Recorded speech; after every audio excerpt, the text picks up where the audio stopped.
Catecismo de la Iglesia Católica, primera parte, la profesión de la fe, continuación. 3. El pecado original, la prueba de la libertad. Número 396.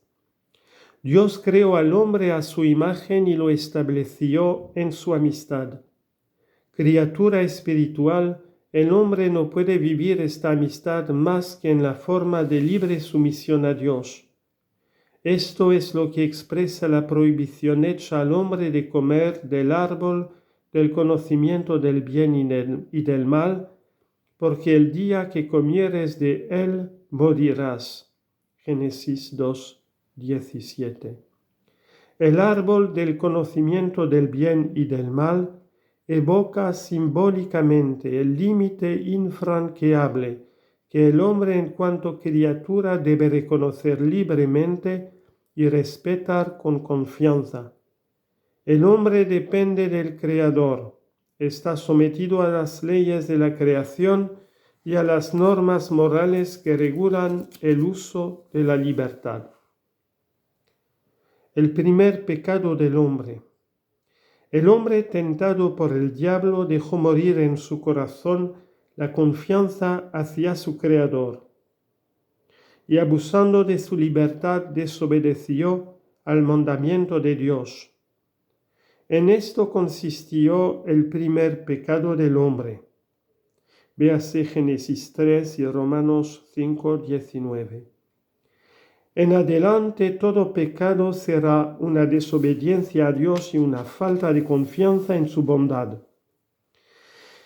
En este pecado el hombre se prefirió a sí mismo en lugar de Dios y por ello despreció a Dios. Hizo elección de sí mismo contra Dios, contra las exigencias de su estado de criatura y por tanto contra su propio bien. El hombre creado en un estado de santidad estaba destinado a ser plenamente divinizado por Dios. En la gloria, por la seducción del diablo quiso ser como Dios, pero sin Dios, antes que Dios y no según Dios. Como lo decía San Máximo Confesor. La Escritura muestra las consecuencias dramáticas de esta primera desobediencia. Adán y Eva pierden inmediatamente la gracia de la santidad original, tienen miedo de Dios, de quien han concebido una falsa imagen, la de un Dios celoso de sus prerrogativas. La armonía en la que se encontraban establecida gracias a la justicia original queda destruida. El dominio de las facultades espirituales del alma sobre el cuerpo se quiebra. La unión entre el hombre y la mujer es sometida a tensiones.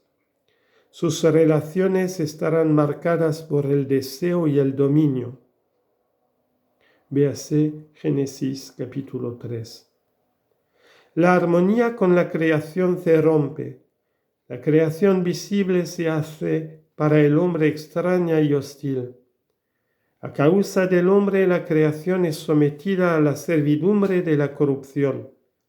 Romanos 8:20. Por fin, la consecuencia explícitamente anunciada para el caso de desobediencia se realizará. El hombre volverá al polvo de que fue formado.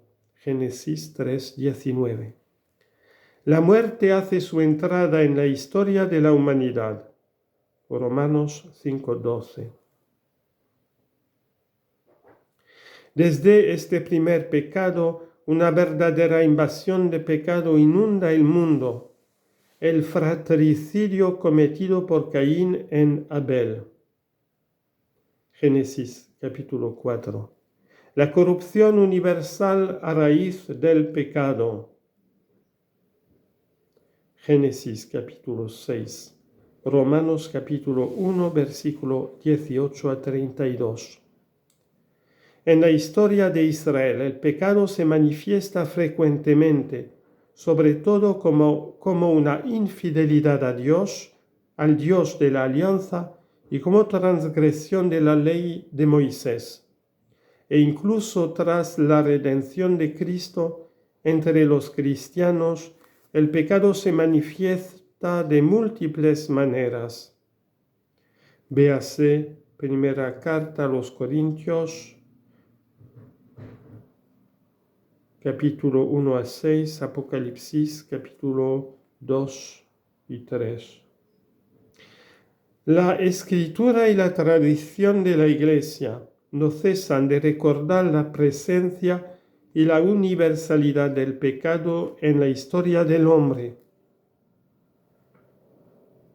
Lo que la revelación divina nos enseña coincide con la misma experiencia, pues el hombre al examinar su corazón se descubre también inclinado al mal e inmerso en muchos males que no pueden proceder de su Creador que es bueno, negándose con frecuencia a reconocer a Dios como su principio, rompió además el orden debido con respecto a su fin último y al mismo tiempo toda su ordenación en relación consigo mismo, con todos los otros hombres y con todas las cosas creadas.